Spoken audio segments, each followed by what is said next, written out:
Hola, bienvenidas a esta teletutoría para apoyar la asignatura Dinámica Familiar en el proceso de desarrollo de la niñez de 0 a 6 años.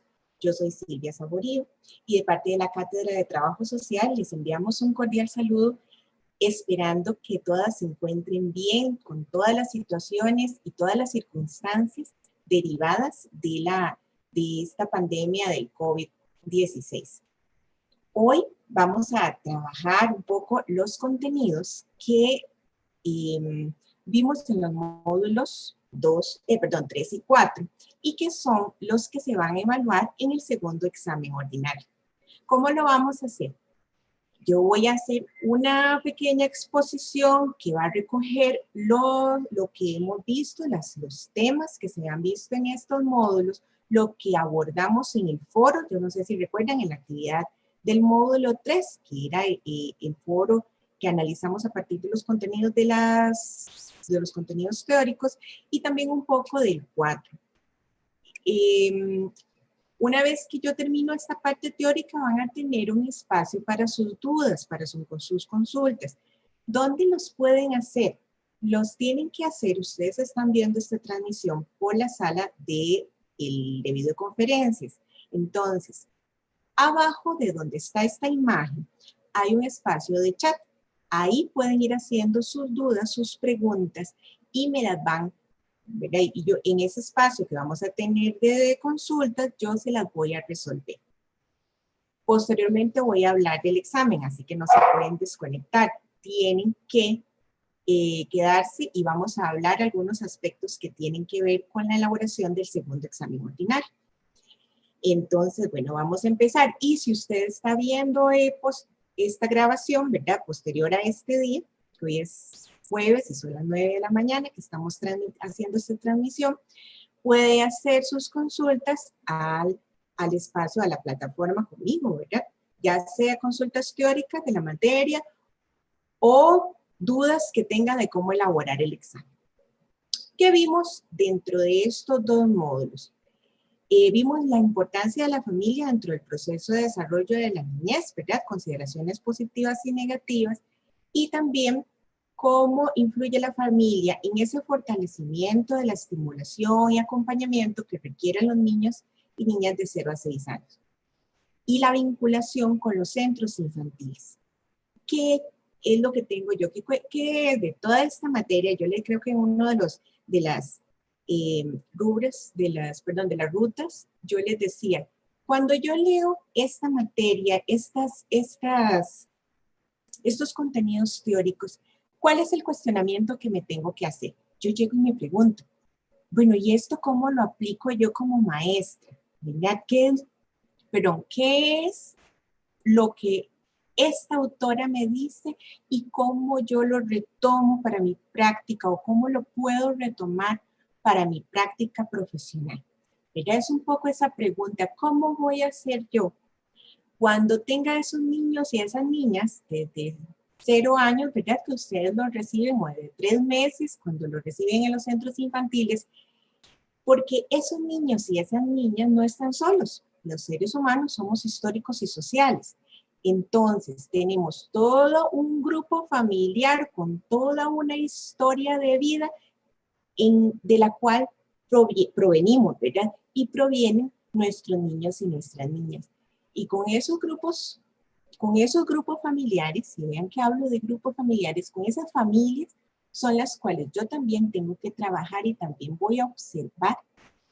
Porque si nosotras recibiéramos solamente a los chiquitos y ya, y nada más, y déjenmelos de 8 a 5, o déjenmelos de 8 a 12 y ya, ¿verdad? Y los dejo, pues a lo mejor sería más fácil, porque los grupos familiares somos complicados. Tenemos un montón de situaciones que inciden directamente en nuestros niños y niñas.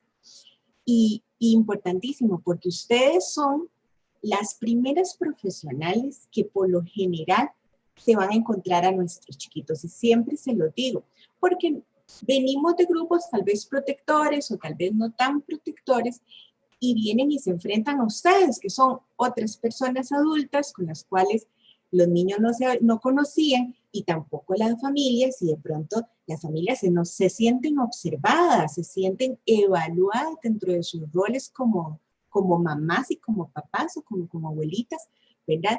Entonces da como temor, de pronto es como, hoy la maestra, ¿qué va a decir la niña, verdad? Como decía uno antes, o como dependiendo, o la teacher, ¿verdad? Ustedes son quienes le dan como un sentido, un sustento a esa función de las familias y de pronto las evalúan.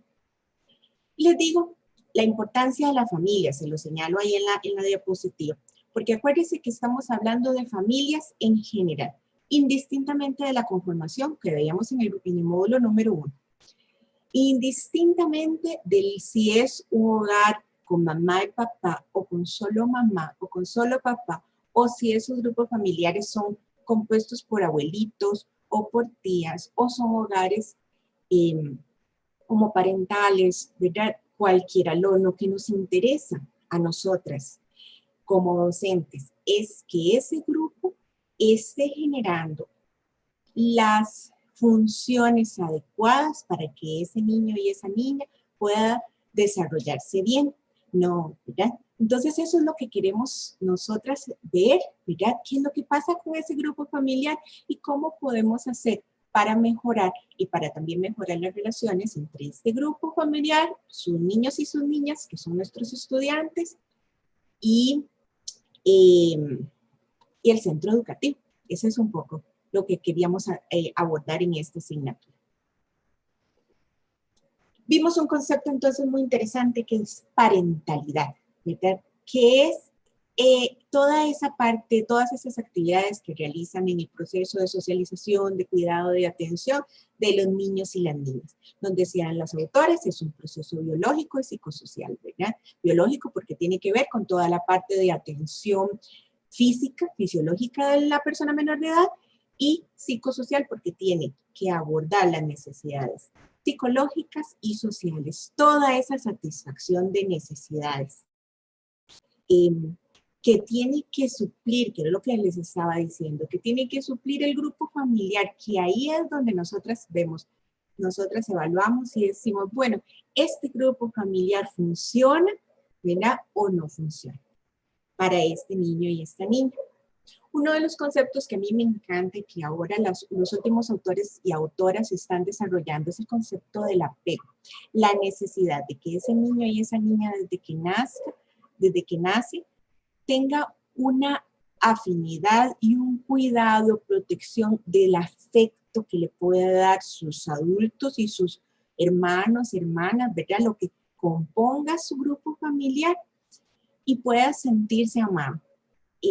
Este concepto, que creo que es muy, muy desarrollado en los últimos tiempos, es esa capacidad de que un niño y una niña pueda sentir que lo aman, ¿verdad? Desde que es chineado, desde que se le da de mamar, que las mujeres que puedan dar de mamar, o desde que se le cuida, ¿verdad? Hay muchísimas mujeres, o si la mamá muere en el parto, no le puede dar de mamar, pero entonces, ¿cuánto ese papá puede chinearlo, acunarlo, alisarlo, darle esa protección, ese cuidado desde el día uno de su vida, ¿verdad?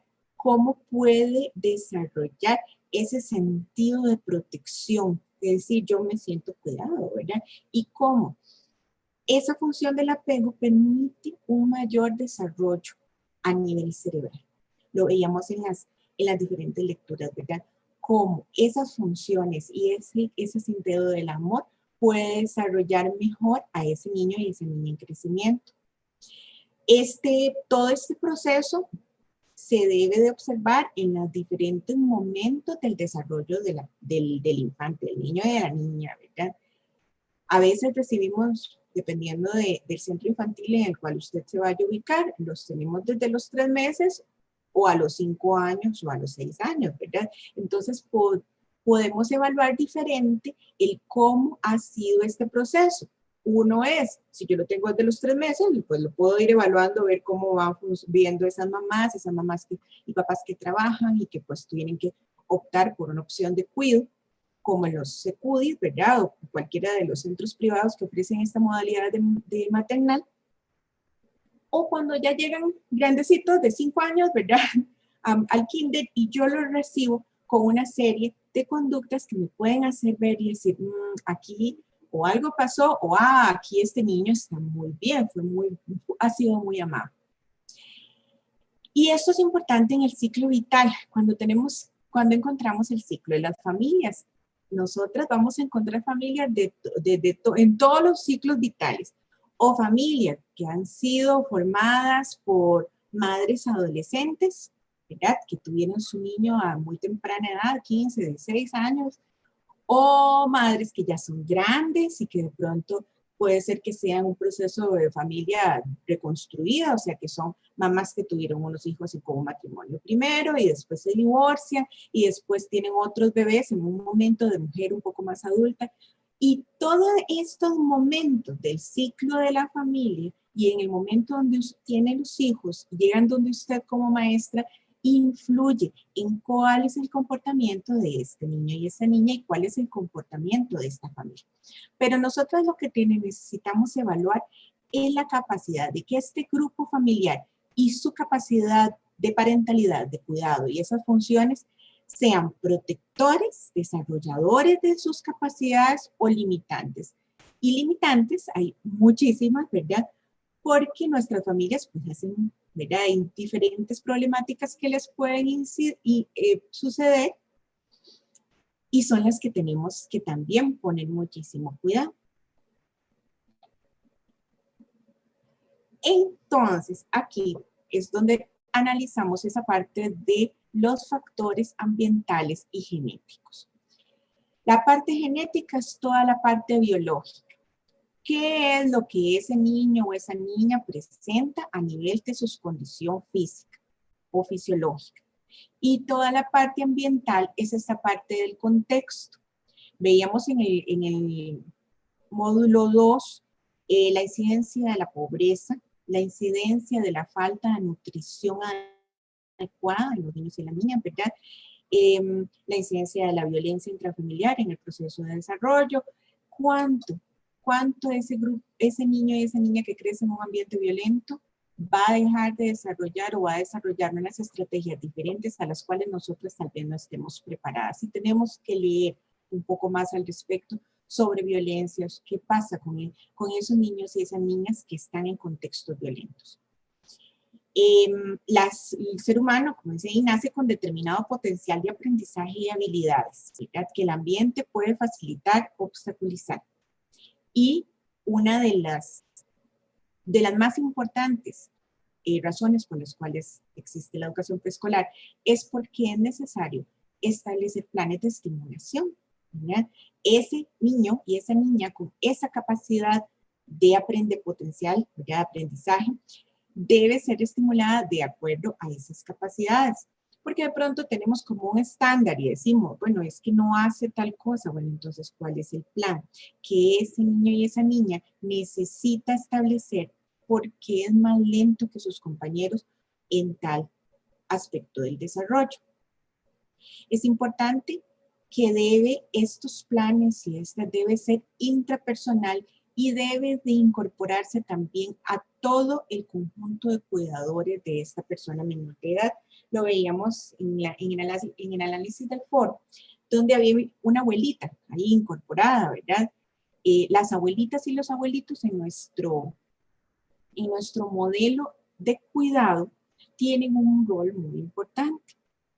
En la mayoría, nuestras abuelitas y abuelitos o las tías, ¿verdad?, juegan un papel en el cual las mamás y papás, por la forma en que nuestro modelo socioeconómico está derivándose, toda la forma en que las mujeres se han incorporado al trabajo, bueno, hay un cuidado de otras personas que comúnmente había caído en las abuelitas y abuelitos. En la actualidad, cada vez más familias optan por centros de cuidado. Sobre todo porque algunas no tienen las abuelitas o porque las abuelitas y los abuelitos también trabajan, entonces no tienen una persona dentro de su familia que pueda cuidarlo. Pero la persona que esté al cuidado de ese niño y esa niña debe de incorporarse cuando vemos y cuando analizamos ¿Cuál es ese grupo familiar que tiene que ver con ese niño y esa niña? Y aquí también señalar que la función más importante de la familia es la estimulación apropiada que haga de ellos y ellas seres con capacidades cognitivas necesarias para relacionarse de modo competente con su entorno físico y social.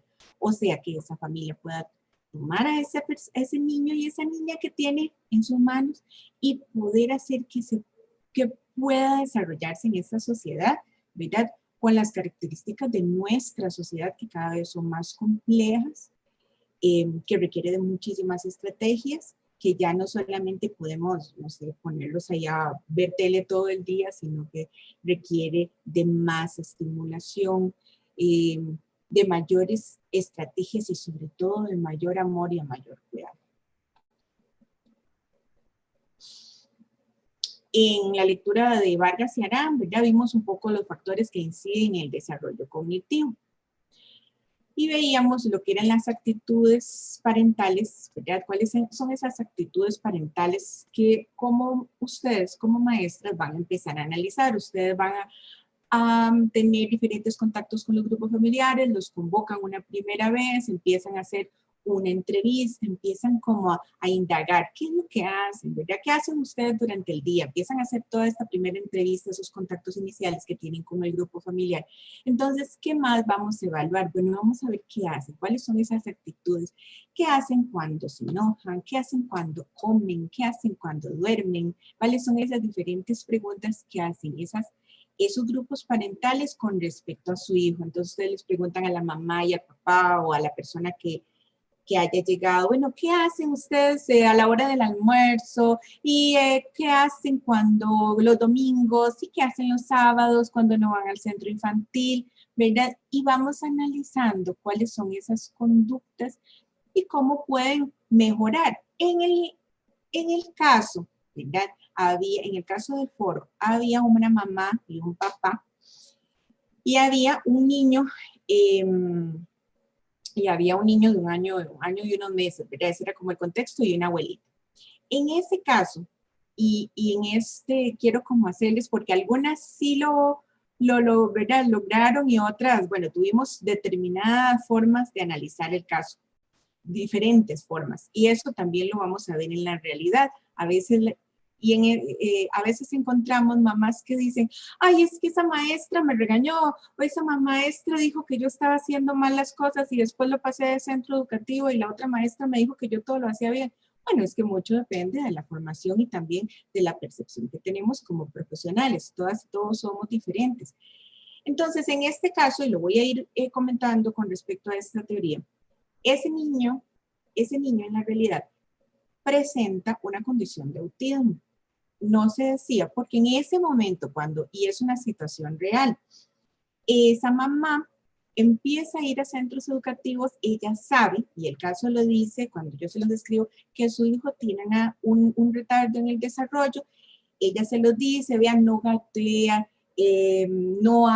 todavía no balbucea, ¿verdad? Que se supone que al año ya los niños pueden tener diferentes ya balbuceos o enunciación de algunas palabras, mamá, agua, papá.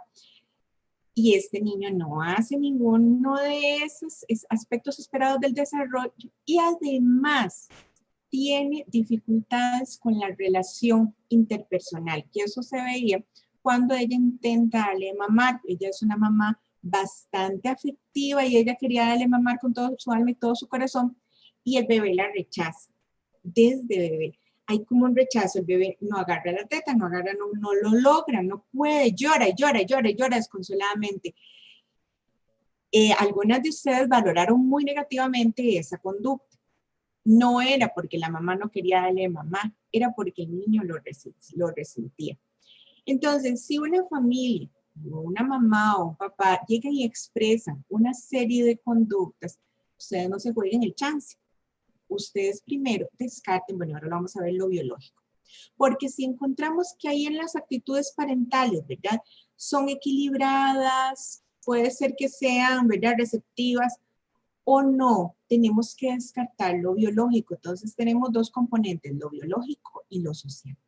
cuál es ese modelado de tarea, la resolución de todas estas preguntas que estábamos haciendo, cómo resuelven los problemas. Bueno, ahí con ese papá veíamos que papá se nos desaparecía un poco, que a veces eso es muy común cuando hay un niño o una niña con discapacidad. A veces los roles de los padres se les cuesta esa parte, ¿verdad? Entonces un poco se dispersan y justifican con el asunto laboral y dicen, no, es que aquí alguien tiene que trabajar y yo me voy a trabajar y trabajan permanentemente, ¿verdad?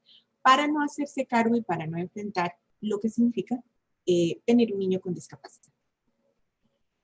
Las lecturas en esa parte del desarrollo cognitivo también nos habla de ese contexto educativo cotidiano, que todas esas partes materiales, todos los materiales que puede tener un centro, cuánto puede incidir los estímulos, ¿verdad? Esa organización de actividades, la relación entre familias, esa parte del contexto también ayuda muchísimo. Habla de los materiales, pero también nos dice qué es lo que hacemos con los materiales y cuánto podemos estimular, que eso es más importante que el juguete en sí. ¿Qué es lo que digo? Bueno, a veces uno se impresiona con centros infantiles privados que de pronto tienen uno de esos juegos divinos, no sé, se me olvidó la marca, bueno, de esas marcas caras y uno dice, uy, ¿verdad? Qué chiva, aquí tienen los juguetes más bonitos del mundo, pero resulta que solo tienen chunches y no tienen la capacidad de que esos chunches realmente funcionen, ¿verdad? Todos esos objetos lo que necesitan es la capacidad de que yo como docente pueda tener un plan para que ese niño y esa niña tengan un desarrollo adecuado, un estímulo adecuado, que el juguete en sí sirva de algo o que los objetos o los materiales que yo tengo dispuestos para el centro infantil funcionen. A veces no es que sean caros, sino que sean adecuados a el grupo del desarrollo que tenemos, ¿verdad? Por eso diferenciábamos los grupos del desarrollo. ¿Qué tienen que tener un niño y una niña de 3 años? ¿Cuáles juguetes? ¿Qué es lo que yo necesito desarrollar en este niño y en esta niña? Y a la vez, ¿cómo le explico yo al grupo familiar qué es lo que debe estimular para que lo repita dentro de su familia, dentro de la dinámica familiar? Tanto afecta la baja estimulación como la sobreestimulación, ¿verdad? Entonces, debe de ser un plan de estimulación adecuada. Y aquí quiero hablar sobre el uso de las pantallas y de los celulares, y sobre todo en estos tiempos que de pronto estamos recurriendo, en estos tiempos de confinamiento, que estamos recurriendo mucho a la tecnología celular y a la tecnología en general. Los diferentes estudios hablan que exponer a una persona menor de 6 años a muchísima tecnología va a hacer un cambio en la forma en cómo se va a estimular. Hay una sobreestimulación, pero también no encausada. Entonces, hay que trabajar con las familias para que puedan comprender que esa sobreestimulación puede generar situaciones de angustia, de agresividad, y cómo puede la familia encauzar, no solamente pegarle 4 gritos y decirle, vaya, acuéstese, ¿verdad? Sino cómo va a encauzar toda esa ansiedad que el mismo uso del celular o de los juegos va a producir en ese cerebro de ese niño y esa niña. Y además vamos a competir con muchísima estimulación. Entonces, de pronto, un chiquito que está viendo un juego que es muy cambiante y que le genera un montón de situaciones y busque el juguetito y busque el muñequito y abre y haga qué sé yo, los que tienen niños y tienen juegos de video entienden, ¿verdad? Lo que es todo lo que les propone un juego de video es muchísimo más de lo que les puede proponer la realidad. En la realidad, el niño y la niña tienen que esperar, tienen que hacer fila. Cuando lleguen otra vez ahora, cuando volvamos en algún momento a la cotidianidad, los niños y las niñas van a volver como de cero, ¿verdad? Tienen que enfrentarse con 20 compañeritas y compañeritos que todos hablan y todos gritan, lloran, patean, ¿verdad? Y sus cerebros van a estar mucho más estimulados por medio de la tecnología. Ese balance, en esa estimulación, tenemos que aprender a trabajarlo porque es algo nuevo, es algo que nuestra realidad tal vez nosotras no lo vivimos, nosotras como personas adultas, pero sí ya lo están viviendo, esa diferencia entre nuestros niños, entre esa parte generacional entre los niños y nosotras. Entonces, nosotras como adultas tenemos que capacitarnos más para entender cómo van a ser esos cerebros súper sobreestimulados que vamos a recibir dentro de sus niños y nuestras niñas. Ahora, lo que le venimos hablando, la calidad del ambiente familiar y ese conocimiento parental sobre el desarrollo. Esa calidad del ambiente o esa falta de calidad, ese estímulo, ese afecto, la protección versus aprendizaje, ¿verdad? Mucho tiene que ver con esas capacidades parentales, ¿verdad? Esas mamás y esos papás que pueden generar o no opciones de desarrollo para sus niños y niñas. En algunas de las lecturas se hablaba que, digamos, que mamás y papás que han estudiado o que tienen un mayor nivel educativo tienen mejores recursos personales para ofrecer un mejor desarrollo para sus niños y sus niñas. Y ustedes también lo van a ver. No es lo mismo una mamá que sabe leer y escribir y que ustedes, por ejemplo, si algunas de las que son maestras en este momento les mandaron una tarea ahí por WhatsApp o por el correo, bueno, esa mamá y esa papá sabían usar el correo y abrieron el documento y pueden trabajarlo con su niño y niña en casa, por ejemplo, en este momento. O ustedes van a darles una charla y tal vez una persona que tenga un poquito más de desarrollo académico puede entender a una persona que no. Pues, digamos, en este momento, si yo tengo una mamá o un papá o una abuelita que no sabe leer y escribir, se quedaría limitada en cuanto yo le mando un WhatsApp con lo que hay que hacer para con el chiquito, o que yo le mande un correo electrónico, no va a poder. Esa mamá tiene que ir a ver quién consigue para que le abra el correo, para que le diga qué es lo que dice la maestra que hay que hacer. Entonces, todas esas condiciones del entorno inciden también en esa persona menor de edad. Y aquí es donde encontramos este marco de análisis que es el sistema ecológico. Lo van a ver en diferentes lecturas. Si pusieron atención, las lecturas del módulo 4 también hablaban del modelo ecológico, porque eso es muy rico para trabajar y para comprender esas dinámicas, ¿verdad? Que no somos solos en el universo, sino que tenemos una serie de ambientes que nos determinan. Entonces, si lo hacemos desde lo grande hasta lo micro, ¿verdad? Desde el macrosistema, podemos ver esa serie de valores que ahí están señalados, de valores y de religión que nos determinan. Por ejemplo, nosotros como país, todavía somos un país tradicional, donde, por ejemplo, privilegiamos las familias conformadas por mamá y papá, y esto es lo que debe ser, ¿verdad? En muchas familias decimos, no, es que lo que debe ser es que haya una mamá y una papá, indistintamente de lo que sea. También creemos en nuestro sistema de gobierno, en las diferentes religiones, ¿verdad? Un sistema religioso, ¿verdad? Algunas familias creemos que existe un Dios, y todo ese marco dice, bueno, así es como entonces yo imagino la sociedad, ¿verdad? Compuesta por familias heterosexuales, o sea, de hombres y mujeres, y eso es lo que yo considero como normal, pero es una propuesta hecha desde hace mucho tiempo atrás que llega a nuestro momento de vida como un conjunto de valores, muchos de ellos todavía muy patriarcales, muy machistas, muy donde el hombre tiene que cumplir una serie de roles diferentes a los que cumplen las mujeres, ¿verdad?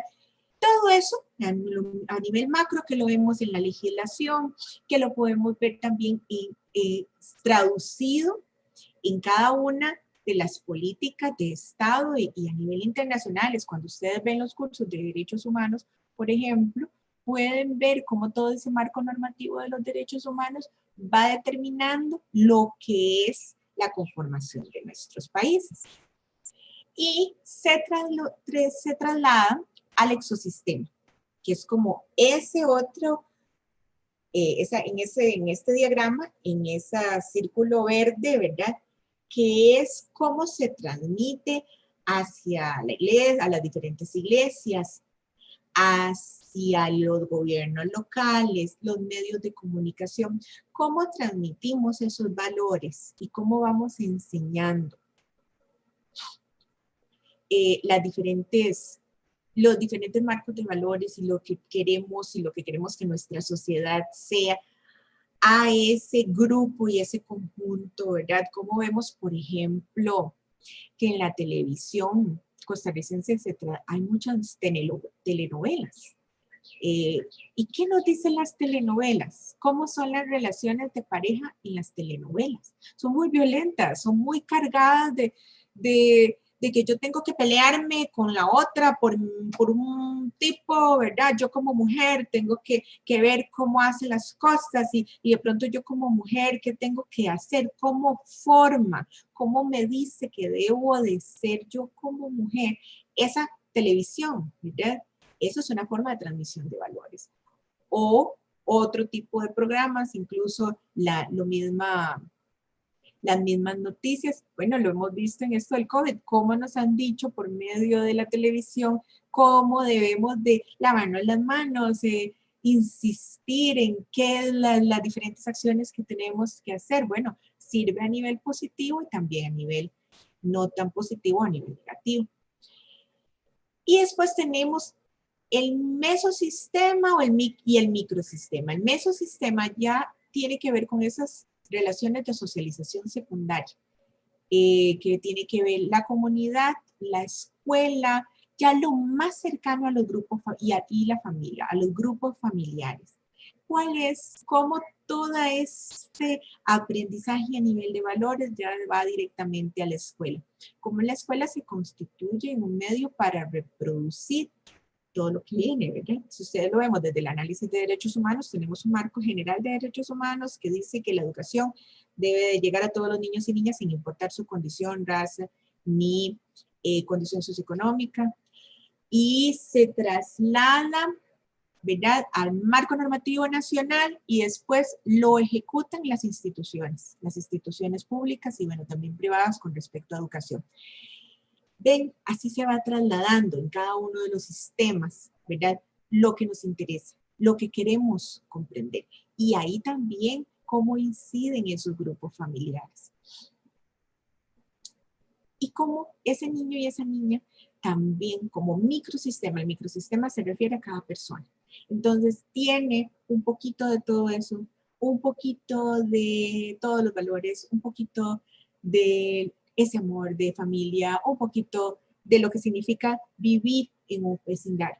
Por eso hablábamos en el análisis del foro de cuáles son esos elementos del contexto, porque no es lo mismo cómo se puede expresar en un contexto socioeconómico de clase alta, que era el caso ya que vimos en el foro, a cómo puede expresarse esa misma situación en un conjunto de personas en un medio rural y ojalá en condiciones de pobreza. No es lo mismo como yo, como profesional, tengo que evaluar, porque, por ejemplo, en ese mesosistema de una persona en ruralidad y en condiciones socioeconómicas limitadas, yo tengo que valorar diferente, porque ahí yo voy a tener otros recursos. Bueno, la escuela, que es un recurso invaluable dentro de nuestra sociedad costarricense, que es gratuita, que es obligatoria, y que por medio de la escuela pública se transmiten a los niños y las niñas una serie de beneficios. Digamos, ahora lo vimos con lo que es la dotación de alimentación. En otros países eso no se da, ¿verdad? Y la transmisión de que una maestra una maestra o un maestro se encuentre preocupado por cómo va a generar educación o cómo va a generar un proceso de desarrollo este niño y esta niña en sus condiciones. Entonces, la escuela o por ejemplo la clínica o el IVAIS, ¿qué es lo más cercano y con qué recursos yo puedo contar para poder trabajar el desarrollo de ese niño y esa niña? Entonces, por eso es importante esos factores sociales del contexto sociales y económicos. Y cuánto incide que este niño y esta niña esté desarrollándose en una comunidad urbana marginal con situaciones de violencia general, digamos, de esos lugares donde hay balazos todas las noches, ¿verdad? Y que hay serios problemas de pandillas, entonces que la familia sabe que tiene que desarrollar toda una estrategia para que no te peguen un balazo o para que si su papá pertenece a una de estas pandillas, bueno, ¿cómo vamos a protegernos? Un niño que crece, un niño o una niña que crece en ese ambiente genera otras opciones diferentes de desarrollo y de sobrevivencia diferentes a la que puede generar una chiquita y un chiquito que se acuesta todas las noches con todas las condiciones divinas, con, ¿verdad? Sin pensar que le va a caer una bala por medio de la lata que divide el lugar donde duerme a la afuera, ¿verdad? Se genera en el cerebro una capacidad diferente de desarrollo. Y eso hay que tenerlo muy en cuenta cuando vamos a trabajar a comunidades urbanas marginales. Hay que tomar los elementos de contexto y hay que imaginarlos. Si nosotras no somos oriundas de una comunidad urbana marginal, no hay que tener miedo. Hay que conocer la comunidad, hay que conocer el entorno, ir y caminar y bueno, decirle a alguna mamá que la acompañe, ¿verdad? No hay que irse solitas. Si son muy nuevas, si son muy jóvenes, no se vayan solitas, vayan con unas mamás, vayan a conocer cómo hacen esas mamás y esas familias para sobrevivir y esos papás. Entonces, sí, considérenlo siempre. ¿Cuál es el contexto?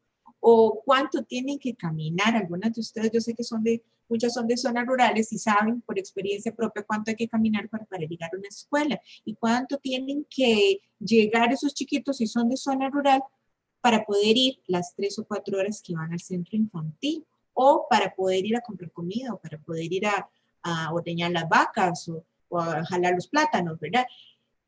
Que son diferentes las condiciones a las que viven dentro de un sistema, digamos, de una comunidad más dentro del gran área metropolitana o en condiciones más de ciudad o en condiciones socioeconómicas diferentes. Entonces, todos estos elementos, yo como maestra tengo que decir, bueno, ¿y ahora qué puedo hacer con todo esto? ¿Cómo lo conozco y cómo lo desarrollo?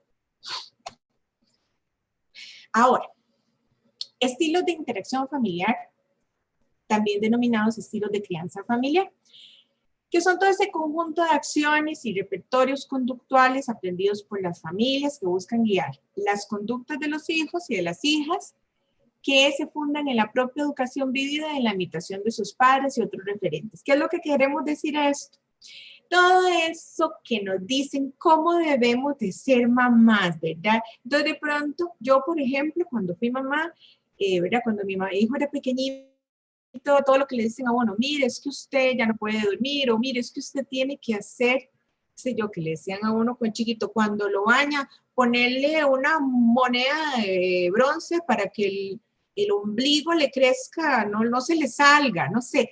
O, por ejemplo, usted tiene que darle comer tal cosa, usted tiene que bañarlo en la noche, o tiene que hacer esto.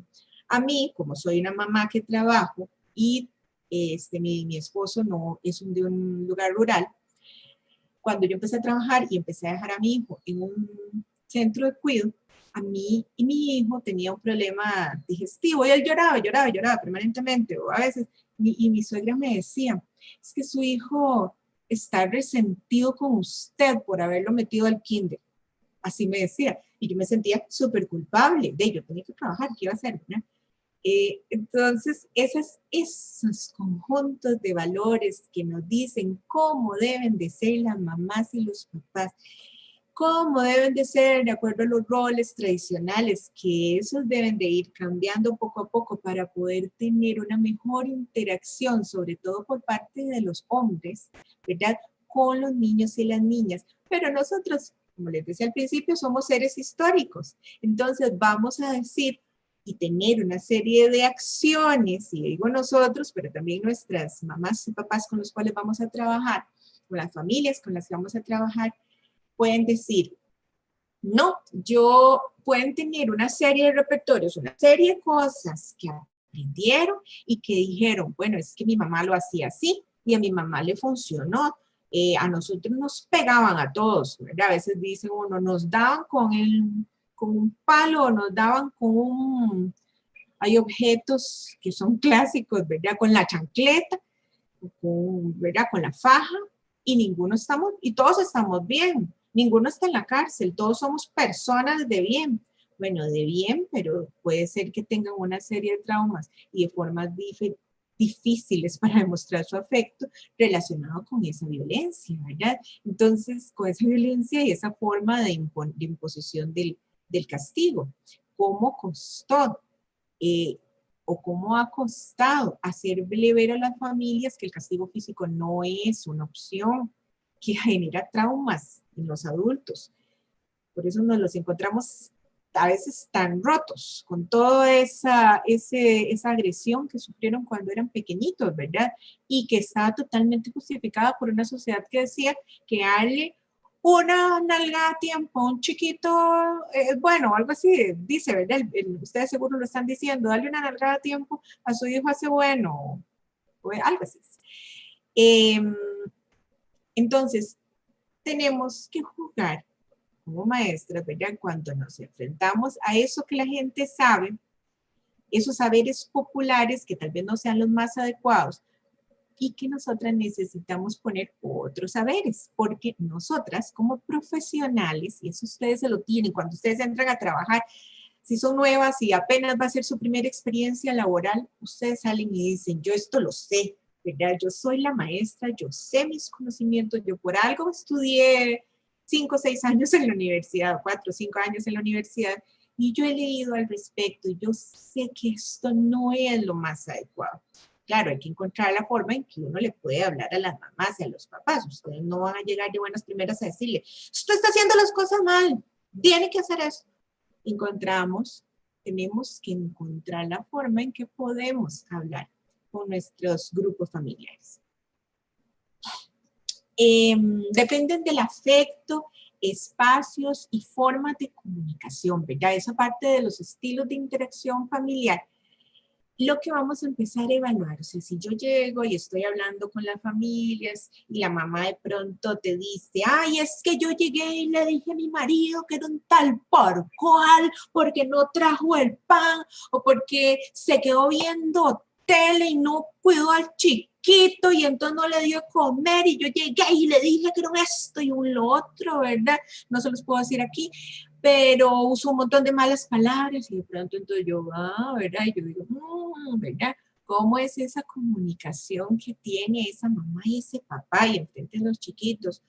O de pronto puede llegar y decir, ay, ustedes las ven en esa expresión cuando llegan las mamás a dejar a los chiquitos a la escuela o los papás, si le dan besos, si les llegan y los abrazan o si solo los dejan ahí, ¿cómo son esas demostraciones de afecto? ¿Cuáles son esos espacios también, verdad? Cuando yo llego y les pregunto, bueno, ¿qué hacen? O en el foro, volviendo al caso del foro, como decía que esa mamá bañaba a ese bebé, lo chineaba en la noche, le contaba cuentos, así decía, y iba, claro, sábados a clases de natación y los domingos también, ¿verdad? Esa mamá generaba una serie de espacios de estimulación, a pesar de que era una mamá que trabajaba a tiempo completo, sí generaba espacios de afecto y ver cómo podía, qué estrategias desarrollaba para trabajar con su hijo, ¿verdad?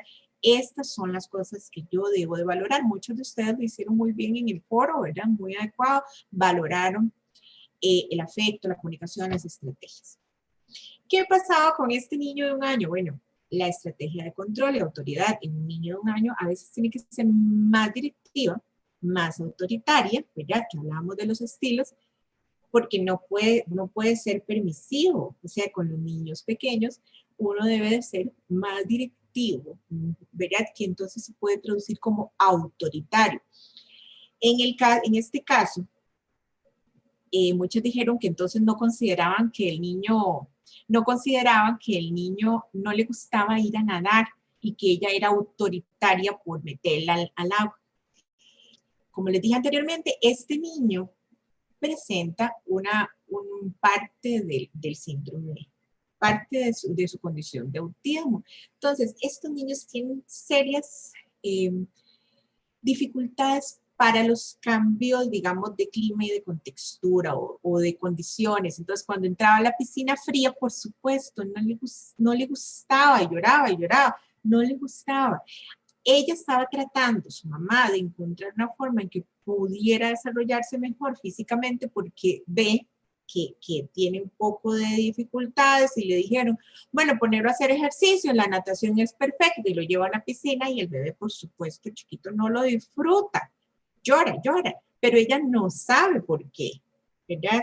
Ella no tiene idea de qué es lo que pasa porque todos los demás chiquitos sí les gusta la piscina, en general a los niños les encanta jugar con agua y su bebé no, y su bebé llora y llora y llora y ella no entiende por qué. Esas son las cosas que necesitamos ver qué pasa, ¿verdad? ¿Qué pasa en los diferentes ambientes? Entonces algunas dijeron, es que es autoritaria y esa mamá no considera las necesidades de ese bebé. Bueno, estas son situaciones que tenemos que analizar un poquito más. Ahorita vamos a llegar ahí. Ahora, dentro de esos estilos de interacción, también considera las dimensiones psicológicas, ¿verdad? Parentales, las sociodemográficas y escolares que habíamos visto anteriormente y cuánto inciden las respuestas conductuales de esos niños y niñas. Otro de los aspectos que ocupamos, que requerimos para poder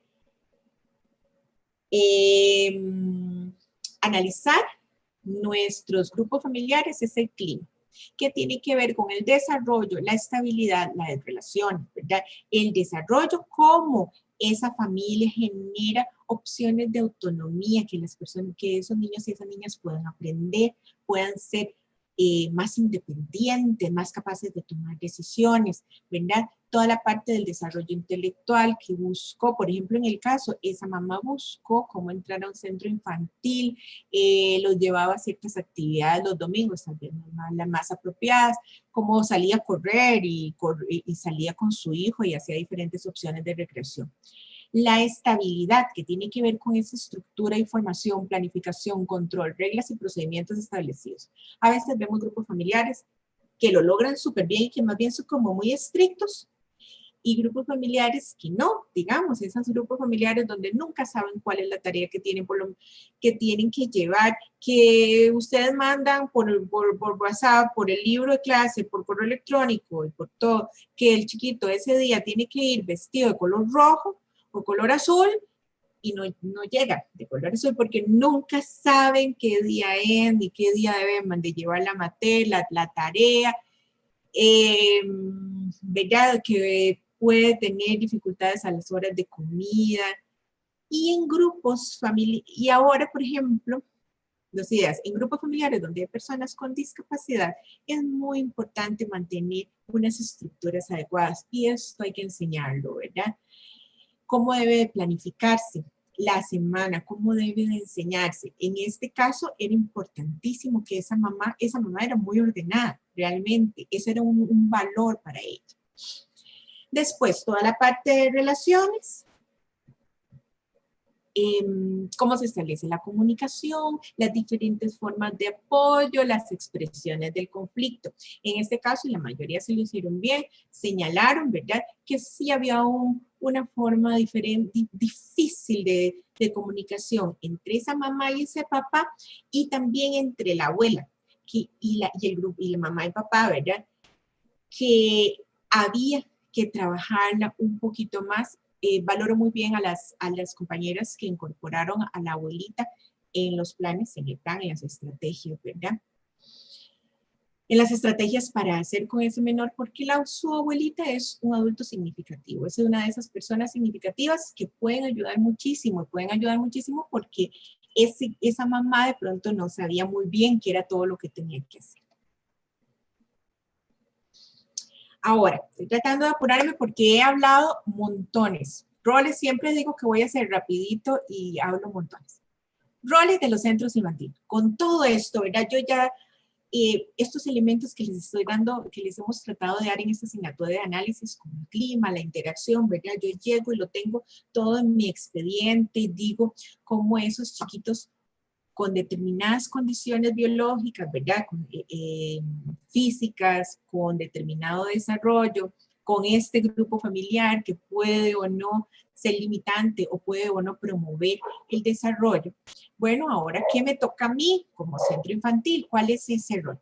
Primero, comprender que es un agente primario de socialización.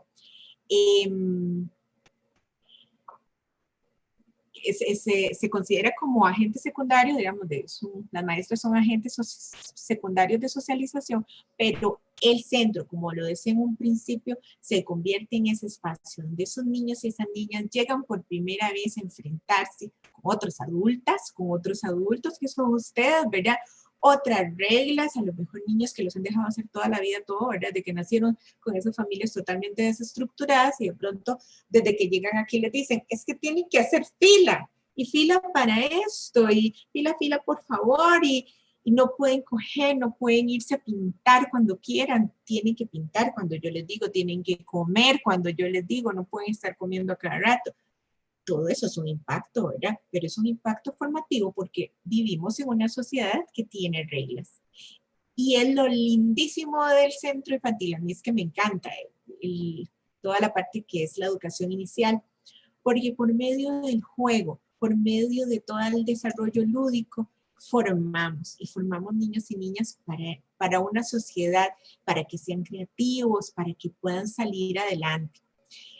Y además de desarrollar niños y niñas, orientamos a los grupos familiares. Que de pronto también a veces las mamás y los papás somos los que más necesitamos orientación. A veces no sabemos cómo hacer las cosas. Ningún niño, ninguna niña viene con un manual de cómo hacer las cosas. Tenemos toda una estructura, como veíamos, de valores, de lo que decía mi abuelita, de lo que decía mi mamá, de lo que se hizo, pero que a lo mejor no es lo más correcto. Entonces nosotras tenemos que encauzar esas posibilidades de esas familias y esas capacidades. Hay familias que son muy lindas, hay familias que a lo mejor no sabían, pero de pronto uno les dice y mamás y papás se agarran. Y a lo mejor uno dice, bueno, antes les decía el caso de familias que no saben, digamos, leer y escribir, pero son muy buenas haciendo juegos y son muy buenas en otro tipo de acciones y que decimos, bueno, retomamos eso bueno que tienen esas familias y tratamos de que sea lo mejor, ¿verdad? De tomar esas cosas positivas y sacarlas adelante para que puedan esos niños y esas niñas sobrevivir. Integrador en los roles de ambos, ¿verdad? Creo que con toda esta situación del COVID, como estamos dentro de algunas de las familias están en cuarentena, otras pues tienen que ir a trabajar, ¿verdad? Si ustedes son maestras en este momento, como algunas de mis estudiantes, en este momento están en los ECUDIs, o están en algunos lugares que no cerraron, o si están trabajando en un súper o en una clínica, pues están trabajando, ¿verdad? Pero algunas estamos dentro de las casas, están en sus casas con sus niños y con sus niñas y de pronto dicen, ay, ¿verdad? Que han vacilado mucho en este tema y yo, ¿en qué momento mando a estos chiquitos otra vez para la escuela? Creo que nos damos cuenta de la importancia de las maestras, de sus roles, de lo que hacen y también las maestras pueden valorar más lo que hacen o lo que deberían hacer las familias. Es parte de ese entendimiento. ¿Cuáles son? De ese comprender cuál es la realidad y el contexto en el cual están las familias con las cuales yo trabajo. Muchas maestras se quejan y dicen, es que actualmente es que uno llama y las mamás y los papás no van a reunión, les da una pereza, es que no van, ¿verdad? Y se quejan, como que se quejan de que los grupos familiares no reaccionan. Bueno, sí, es cierto, pero ¿qué estrategia puedo yo utilizar para que esas familias reaccionen y puedan, y yo pueda transmitir lo que yo quiero decir en ese contexto actual? El contexto de muchas familias es que mamás y papás trabajan, así es, trabajan, y trabajan todo el día y hay que a veces tener, por la situación socioeconómica que tenemos en este momento y que se va a agravar, ¿verdad? Que va a ser más difícil, parece, y da la impresión a partir de toda esta pandemia, pues no vamos a tener que tener un trabajo, sino dos empleos, los que puedan o va a haber muchísima incertidumbre porque la gente está sin empleo. Bueno, ¿qué va a pasar? ¿Qué pasa si esta mamá es una mamá sola, de pronto se quedó sin trabajo, tiene a sus chiquitos y dice, yo no, es que no les puedo dar de comer, es que me quedé sin empleo, ¿verdad? Y yo como maestra quiero que vaya a una reunión de manejo de límites. No, esa mamá quiere ir a lavar ropa o ver cómo, a dónde se consigue, aunque sea una casa, para ver si limpia, si lava, porque para ganarse algo. Y si usted llega y dice, ah, no, mamá, es que usted es inadecuada y negligente porque no vino a la reunión, cuidémonos en no trasladar esos sentimientos. Sí, yo las entiendo. Ustedes tal vez como maestras hicieron un taller con mucho cariño para hablar manejo de límites y también es muy necesario, pero puede ser que esas condiciones socioeconómicas sean muy limitantes para que esas mamás y esos papás no pueden desarrollar. Si yo no tengo plata, mira, y estoy tan preocupado porque no le puedo dar la comida a mi chiquito, ¿cómo voy a ir en la reunión, verdad? Valoremos esas diferentes situaciones del contexto. No juzguemos a la familia, no digamos, ay, es que esa vieja es una grandísima vaga, ¿verdad? Y ahí además trasladamos nuestro sistema de valores, la vieja, ¿verdad? La mamá, y decimos vieja, y además es una vaga, ¿verdad? No vemos que a lo mejor está trabajando, o a lo mejor trabajó toda la noche, o a lo mejor es estudiante de la UNED y tenía examen y tuvo que estudiar toda la noche, ¿verdad? ¿Qué les ha pasado? Yo sé que les ha pasado. Y se levantó y se le olvidó que tenía una reunión a las 8 de la mañana con la maestra de sus chiquitos, ¿verdad? O va a la reunión y anda como zombie porque estudió toda la noche. Ve, vemos esas cosas, esos pequeños detalles que pueden pasar, les puede pasar a ustedes y también les pueden pasar a las mamás y a los papás con los cuales trabajamos. Entonces, ¿cómo hago? ¿Cómo hago para que esa mamá que trabaja por las noches o ese papá que trabaja día, noche, mañana y todo para ver si logra salir adelante con sus hijos tiene una mejor respuesta a nivel de cómo estimulamos el desarrollo de nuestros niños y niñas? Y ahí entonces tiene que ver con cómo esas formas de participación y colaboración en los centros infantiles, que ya estamos en el módulo 4, ¿verdad? Que son todas estas lecturas que dicen, bueno, ¿de qué forma quiero yo que estas mamás, estos papás, estas familias, las abuelitas, los tíos vengan? ¿Qué tipo de actividades podemos generar? ¿Qué tipo de participación? Y en esto de la participación, traten de trascender un poquito, de que no sea solamente llegar, vender cosas y comidas para fondos, que no sea solo para lo de los fondos. Mira, a veces lamentablemente, es cierto, nuestros centros infantiles tienen muchísimas limitaciones. Y igual lo vemos en los privados y en los públicos, los dos piden plata. Pero podemos trascender, aunque sea complicado. Y eso ustedes tienen como que tenerlo claro. Bueno, ¿cuáles familias son más colaboradoras? ¿Cuáles familias necesito que tengan un poquito más de colaboración? ¿Y cuáles requiero? Y cuáles a veces no me gusta tanto porque son complicadas. Hay familias que a veces cuando llegan más bien son líderes negativos que desestructuran lo que yo quiero plantear como maestra. Yo llego y hago un taller y viene una mamá y dice, ¡ay! Esto es lo mismo todos los años. Yo tengo 3 hijos y todos los años vemos el tema manejo de límites y eso no sirve para nada. Y ustedes empezando el taller y dicen eso, ¿verdad? Y dicen, oh, ¿verdad? ¿Cómo me va a decir esto si yo soy nueva y es la primera vez que lo voy a dar? A lo mejor ustedes lo hicieron muy bonito, mucho más bonito que los 2 estudiantes anteriores. Pero bueno, esas son mamás y papás con las cuales tenemos que trabajar, ¿verdad? No se aburran, no se pongan tristes, sino que planifiquen estrategias de cómo actuar con esas mamás, esos papás, esas familias que también están ahí en nuestros grupos de niños y niñas. Cuando hablamos de propuestas de intervención, siempre, chicas, y sobre todo cuando hablamos de violencia intrafamiliar, cuando ustedes detectan un caso, un niño o una niña que tiene indicadores de abuso, ¿verdad? De cualquiera de las formas de violencia, recuerden que la legislación dice que ustedes como primeros profesionales que se enfrentan a la violencia deben de denunciar. Qué miedo me da porque a lo mejor ese chiquito es el hijo del líder de la pandilla ¿verdad? De la comunidad urbana y marginal en donde estoy trabajando y a lo mejor si a mí me parece que este niño tiene algunos, o esta niña tiene algunos indicadores de abuso sexual y yo lo voy a ir a denunciar y me van a dar un balazo cuando esté en la parada del bus, ¿verdad? Bueno, hay diferentes formas de protección para ustedes como maestras. Pueden trabajarlo junto al PANI, tienen que hacer primero la denuncia con el PANI. Pueden trabajarlo con las diferentes profesionales y los diferentes equipos. Hay algunas escuelas que tienen equipos interdisciplinarios, pero deben de hacer la denuncia porque nosotras en la escuela, el centro infantil es el espacio de protección de esos niños y las niñas y nos toca por ley. Entonces deben de hacerlo, ¿verdad?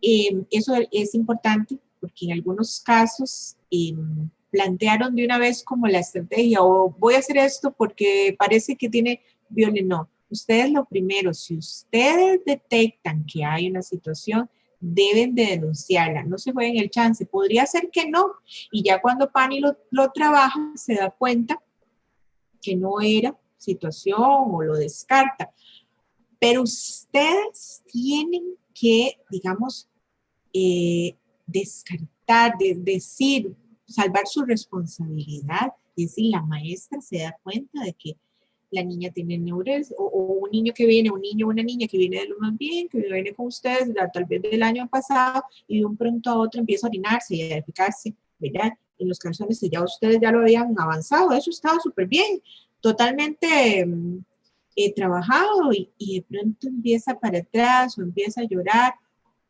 ¿verdad? O empiezan a verla con golpes, o a verlo con rasguños, o muy enojado, ¿verdad? Entonces, todos esos indicadores que ustedes pueden ver en el curso de violencia, en la asignatura de violencia que damos también, que yo no sé si alguna ya la llevó, pero bueno, y si no lo han llevado y no lo llevaron, por favor, búsquenlo. ¿Cuáles son los indicadores de violencia infantil? Búsquenlo en internet, hay montones de lectura y eso es algo que ustedes tienen que tener como estudiantes. Si hay algo que uno aprende en la universidad, es aprender a estudiar. En la universidad uno no le puede dar todo. Ustedes tienen que empezar a leer cada vez que se ven algo y ustedes dicen, qué raro, esa chiquita estaba de lo más bien y de pronto tiene un montón de ronchas y un montón, o empezó para atrás y dejó de hablar. ¿Qué pasa? ¿Qué me está indicando eso? Y si yo no sé, y si alrededor mío no hay nadie a quien yo le pueda preguntar, pues yo me meto en internet y busco, ¿verdad?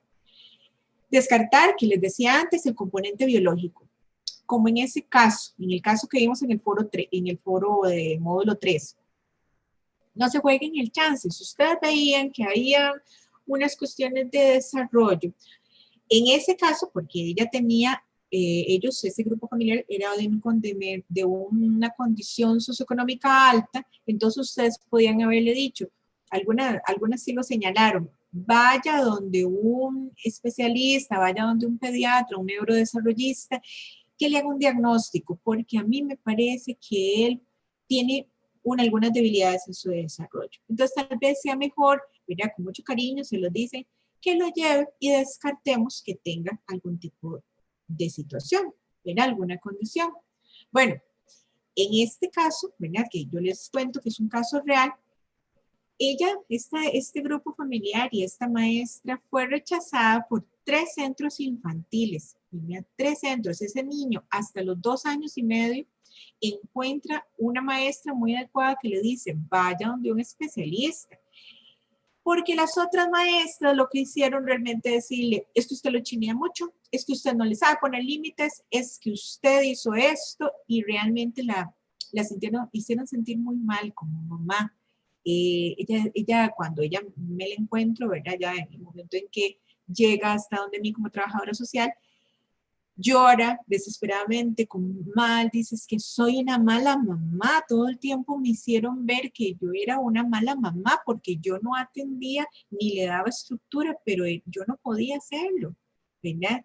¿Cómo vieras que fue muy impresionante para mí ver cómo esta mamá realmente se sentía tan mal, ¿verdad? Como mujer y como mamá, y por supuesto su relación de pareja estaba completamente ya, ¿verdad? Porque yo me la encuentro no al año y medio, sino a los 2 años y medio, de lo más mal, y ya tenía problemas de pareja, también tenía problemas con sus otras personas de la familia, ¿verdad?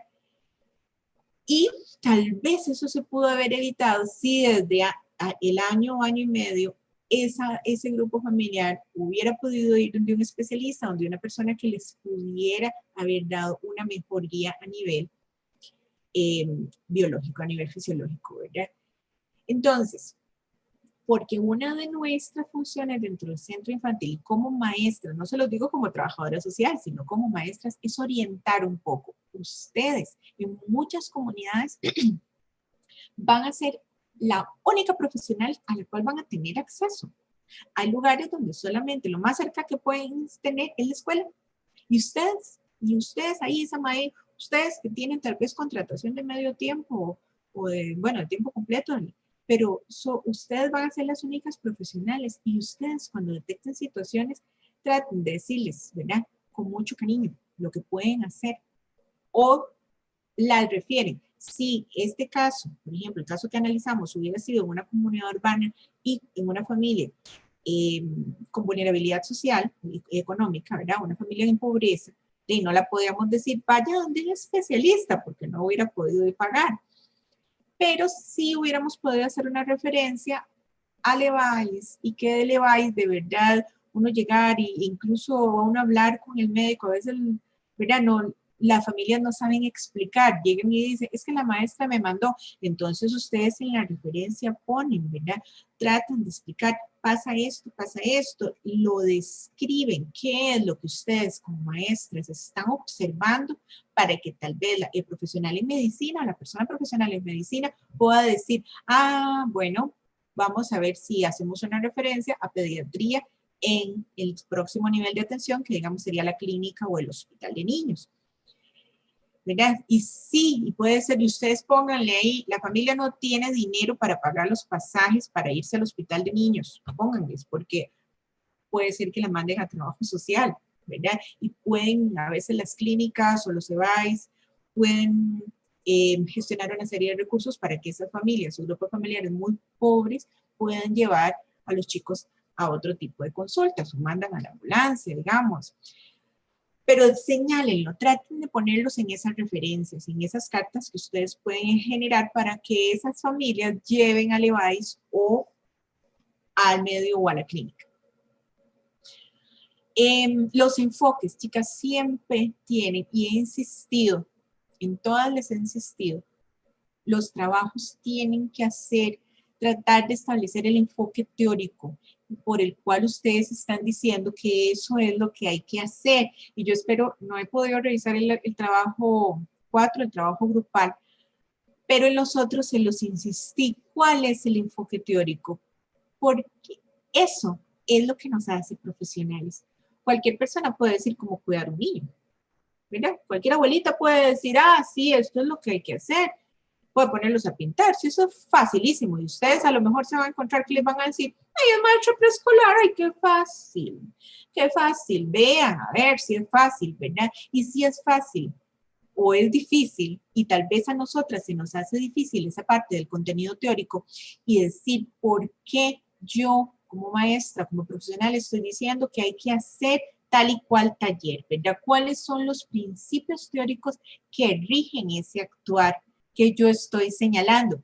¿Qué es lo que les decía para la actividad 4? Decir, ¿qué es? ¿Cuál es el modelo? ¿Por qué yo estoy diciendo teóricamente que esto es válido cuando yo hago una estrategia de atención? ¿Verdad? Cuando yo llego y digo, sí, vamos a hacer un taller, ¿verdad? Y ustedes dicen, ah, sí, un taller de límites. Ay, pero ¿bajo qué criterios? ¿Verdad? ¿O cuál es yo como maestra y yo como persona y como mujer que quiero, por ejemplo, que ya los chicos y las chicas no tengan conductas tan machistas? Y entonces yo empiezo y hablo un poco de decir, de todo, o no tan violentas, que nuestros niños y nuestras niñas aprendan diferente, pero tiene que tener un sustento teórico. Hay muchísimos autores y autoras que hablan al respecto. Tengo que aprender a señalarlos, tengo que aprender a decir que ellos y ellas son los que dijeron esas cosas, que es cuando yo les digo, no agarren, ¿verdad? No tomen un texto porque se vea muy lindo, lo copien y lo pegan como si lo dijeran ustedes, que para eso usamos las referencias. Eso lo dijo tal autor. Eso lo dijo Vargas y Arán, o Cano Casado, ¿verdad? Las lecturas que nosotros tenemos en tal año.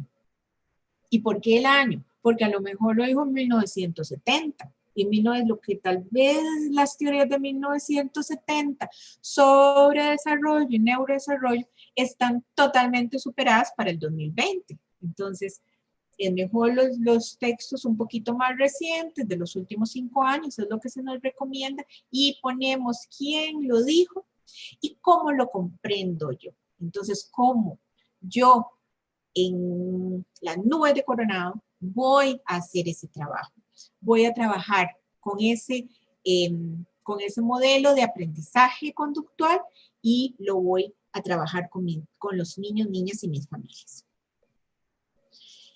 Que trabajamos todo el modelamiento y el reforzar conductas parentales, que es un poco lo que nos decía la otra videoconferencia, Marcela González de Paniamor, que ese es su proyecto. Y si ustedes ven en las lecturas, la mayoría de esos talleres es un poco modelaje parental, que son las mejores estrategias para trabajar con los niños y las niñas.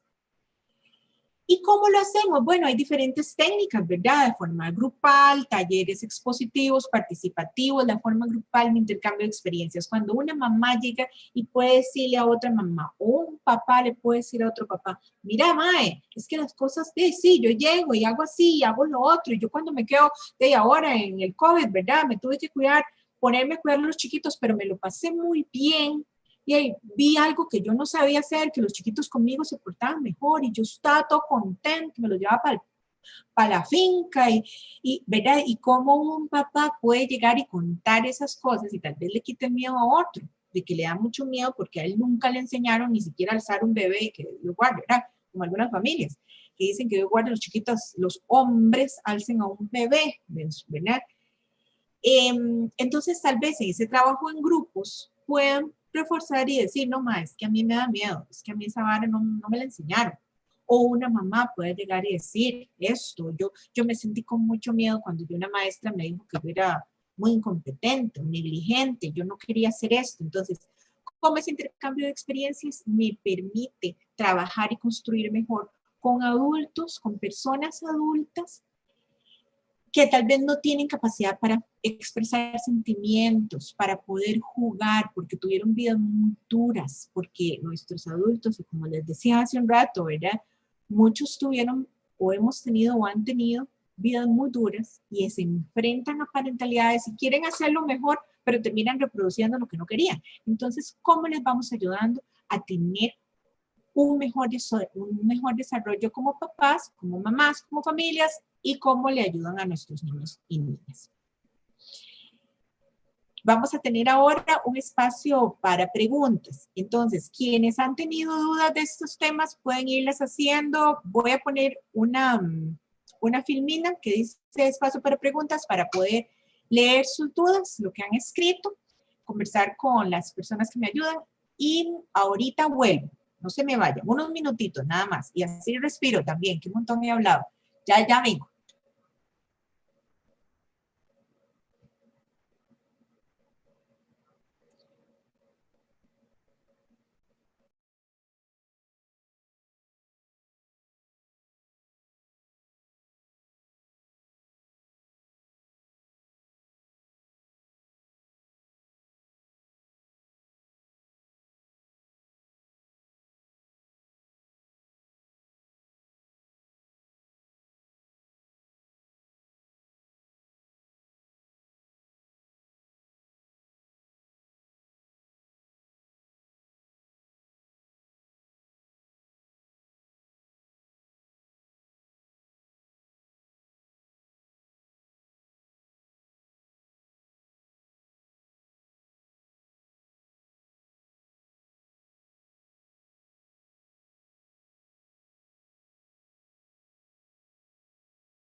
Hola, de nuevo. Qué lindas. Un montón de chicas están aquí, es que no sabía.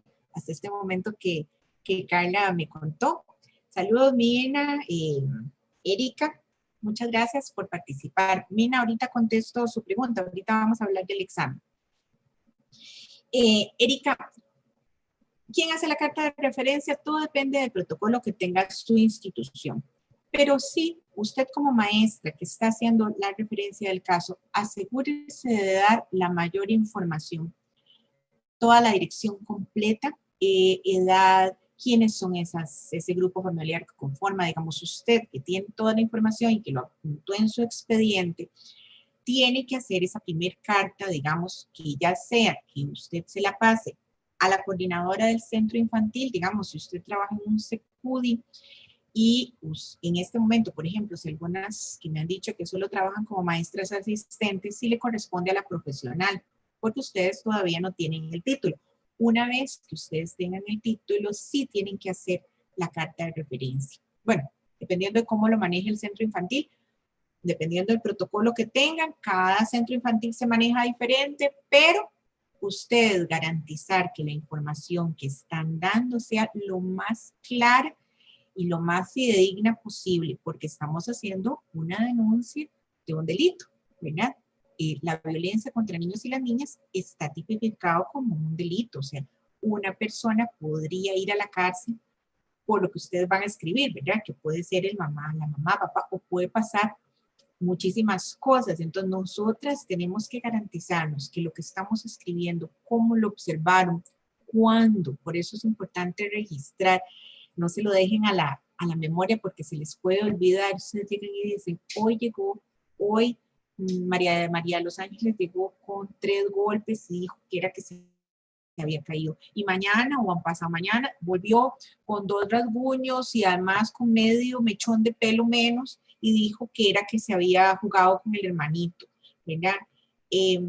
Lo van escribiendo para que ustedes tengan un registro, una bitácora, y eso es lo que trasladan. Entonces, cuando ustedes trasladan a la carta, dicen, en la semana tal y tal, a partir de cuál, María de Los Ángeles, ¿verdad? Y ponen los apellidos, Saborio Abrams, la niña de 5 años y 3 meses, viene con tal y tal y tal situación y tal, llegó un día golpeada, llegó un día sin mechón de pelo, otro día llegó rasguñada y ha señalado esto y esto, lo cual indica, ¿verdad?, que eventualmente podría ser una situación de violencia infantil, ¿verdad?, que es tan doloroso y que cada vez hay mayor incidencia por parte de los adultos que no saben cómo expresarse y al final de cuentas terminan agrediendo a nuestros niños y a las niñas. Hay muchísima incidencia de violencia contra niños y las niñas. Violencia de todo tipo, ¿verdad? Desde el grito, el cómo le dicen tal por cual, eso es un idiota, ¿verdad?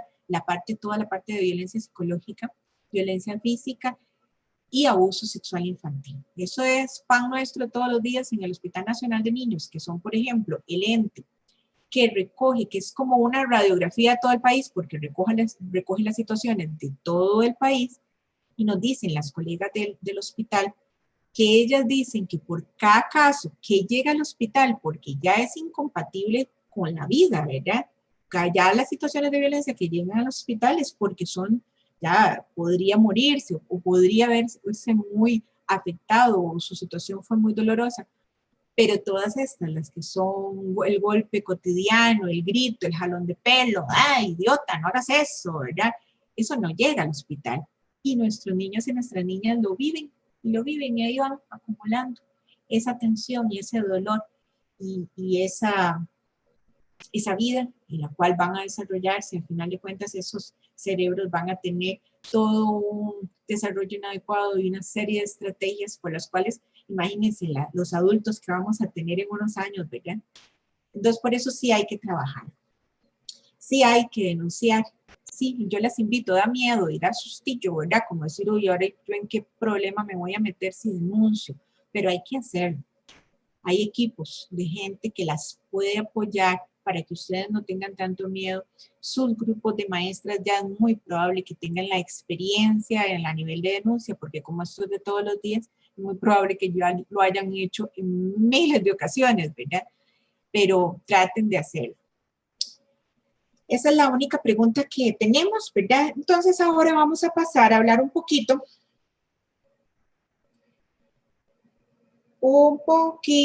perdón, es que me están pasando, la compañera que me ayuda del programa de videoconferencias me pasa mensajitos diciéndome que hay una serie de compañeras, Francela, María, Mirna, Shirley, Roslyn, Marlene, ¿verdad? Que están compartiendo y a quienes les mando un saludo y gracias por estar conectadas tan temprano.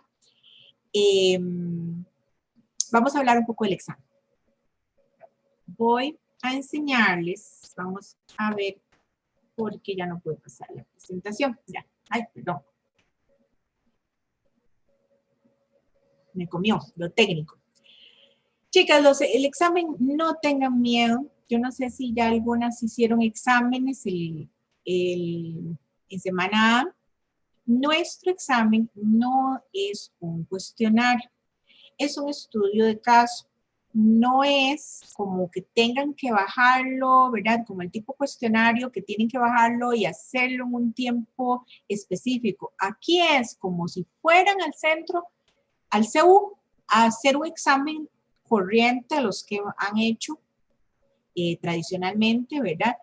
En 3 horas. Lo único es que lo van a hacer desde sus casas. Imagínense, hasta en pijamas lo pueden hacer.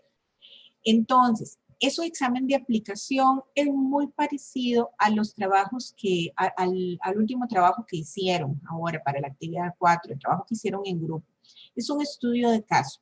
Son 2 estudios de caso. Bueno, recuerden, ¿verdad?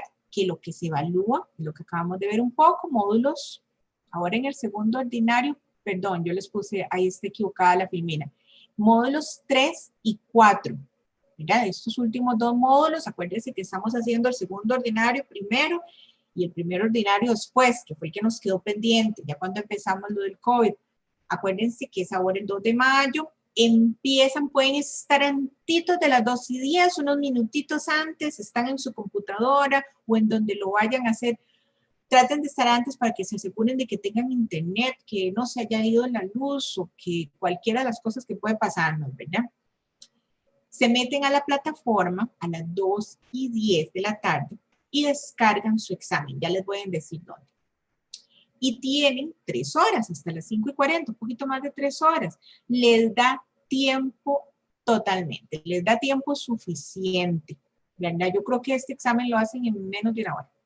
No, ¿verdad? Creo que depende mucho de ustedes, pero es un examen que no está tan complicado. Tiene que ver, ya lo han hecho, lo hicieron en la actividad 4, es un análisis, bueno, es un análisis de ese caso y ahora, ¿qué hacemos como maestros con esta realidad que sí se les está dando? Recuerden que entran las lecturas, alguna me había preguntado que si entran todas las lecturas, solo entran las lecturas, digamos que obligatorias, las que no se llaman lecturas, las que se llaman, perdón, lecturas complementarias no se evalúan.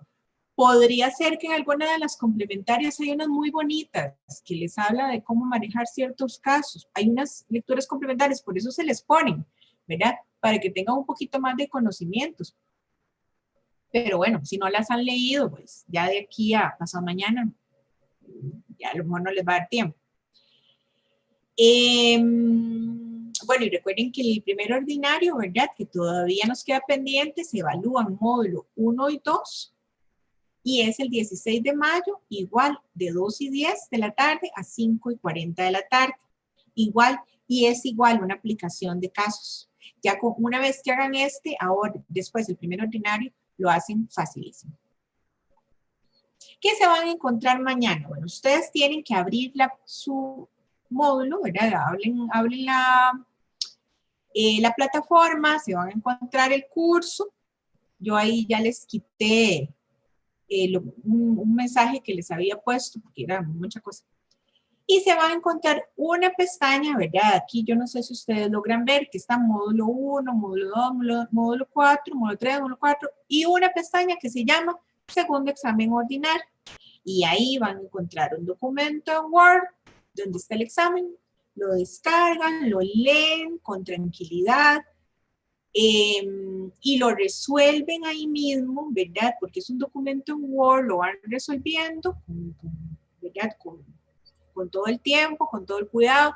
Recuérdense de la ortografía, recuérdense del uso de las fuentes, pueden buscar, si digamos ustedes nunca han visto la situación que se les plantea, búsquenla en internet, qué es a lo que se van a referir con respecto a ese tema que se les está preguntando, búsquenlo en la literatura, pongan los autores, ¿verdad? Que quede como bien hechito, bien desde que ustedes lo están haciendo y ustedes están aplicando lo que aprendieron, no solamente desde lo que a ustedes se les ocurre que puede ser, sino también desde lo que dijeron las y los autores, ¿verdad? Traten de poner una que otra referencia bibliográfica, que se entiende, por qué voy a plantear esto, por qué voy a utilizar este método para hacer una intervención. Son exactamente los mismos, más o menos lo que se les pidió en el trabajo, qué es y cómo lo voy a resolver, cuál es la propuesta de intervención que yo voy a hacer desde un centro infantil. Bueno, una vez que lo terminan, lo guardan con su nombre, traten de guardarlo con su nombre. No le pongan solo segundo examen ordinario porque somos 50, no sé si se dieron cuenta, 48. Y traten de guardarlo, ¿verdad? Usted lo pone ahí, miren, pone su nombre completo, segundo ordinario, lo guardan y después lo deben de subir a esa herramienta de Turnitin que está ahí, que es igual a la de la tarea, ¿verdad? Que se llama entrega del segundo examen ordinario y ahí lo suben. Igual que como hicieron, por eso yo les insistí que todas subieran el documento en la tarea 4, porque yo sí quería que ya todas tuvieran la experiencia de hacerlo en este Turnitin, que a veces le genera como dudas porque se ve diferente, entonces de pronto es como, uy, ¿ahora dónde lo subo, verdad? Que aparece, el icono a ustedes les aparece a un lado y es como más chiquitito que el icono cuando presentan el de tareas. Entonces, ven, es sencillo, no tengan miedo, a ver si tienen alguna pregunta.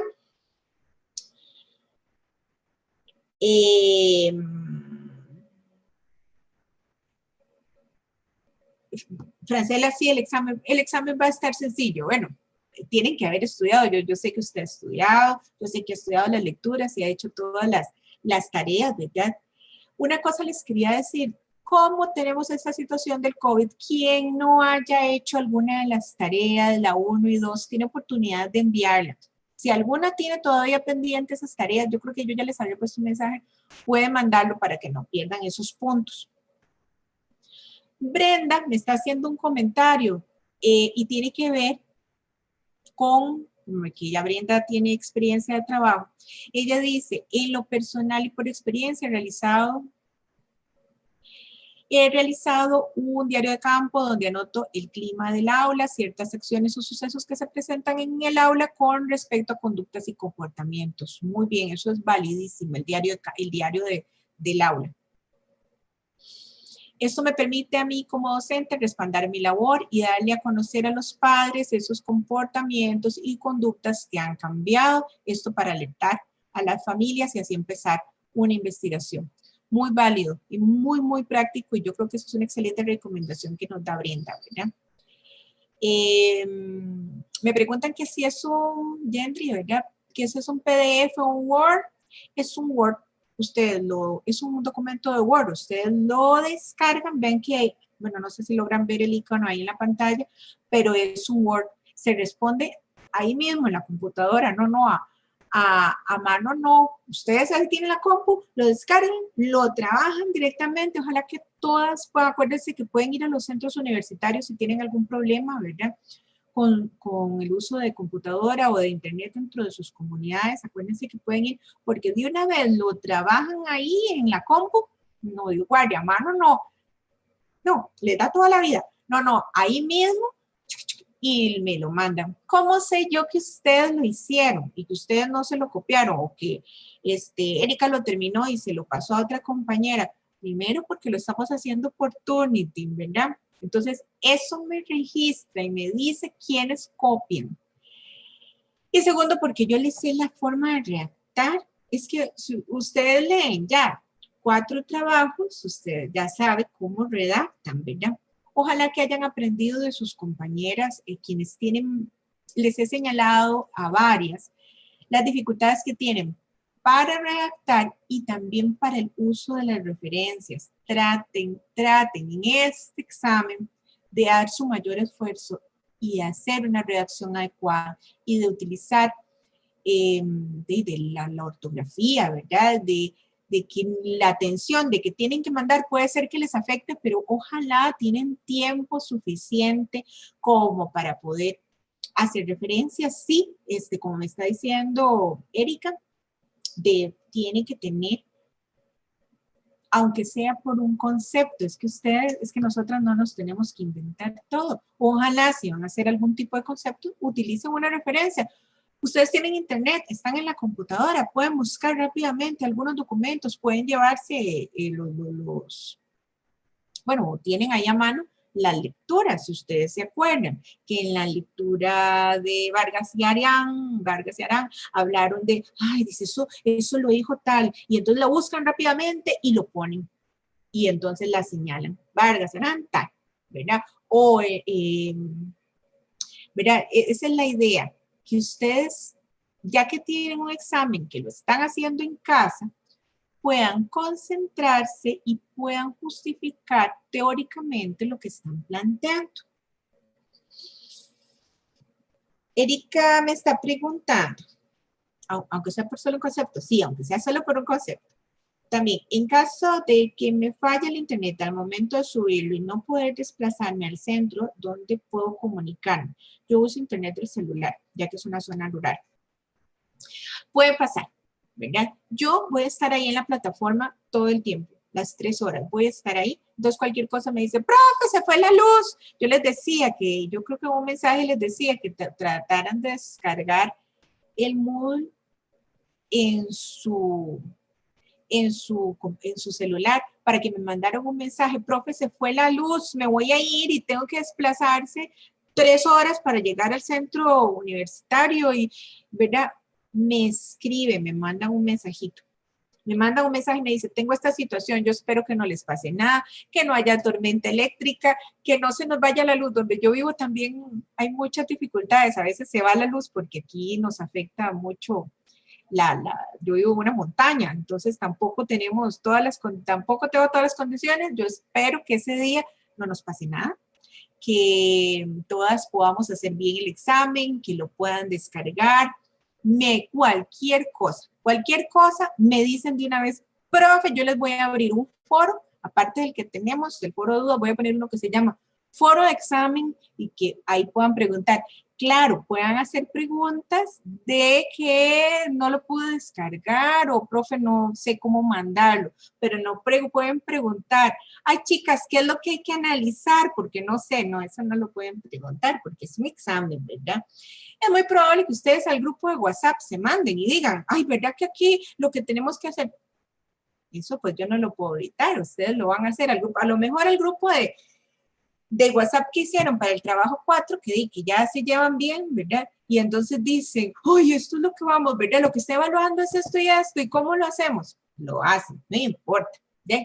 Es un trabajo, es un examen que está evaluando la capacidad que tiene cada una de ustedes para expresar lo que les voy a preguntar, lo que les vamos a preguntar, ¿verdad? Ahí es donde lo medimos. Ustedes dicen, ay, qué fácil, porque entonces yo llamo a Erika, que está en todas, y ella me va diciendo todo lo que tengo que hacer. Bueno, eso depende mucho de su criterio y su capacidad como profesionales. Bueno, chicas, espero que nos vaya muy bien a nivel físico, a nivel de internet, y sobre todo que me puedan hacer unos exámenes bien lindos, porque yo sé que ustedes son estudiantes muy cargas, que van a poder resolver súper bien esos casos que se les está planteando. Cualquier duda, tenemos la plataforma y nos estamos viendo porque ya yo creo que tengo la hora ya contada y ya ahorita me cierran este espacio que tengo para comunicarme con ustedes. Muchas gracias a todas las que están en este momento. Les mando un abrazo, mis mejores deseos para que todas estas situaciones que estamos viviendo sean mejor, que podamos salir adelante, que puedan salir adelante y que bueno, que hagan unos excelentes exámenes.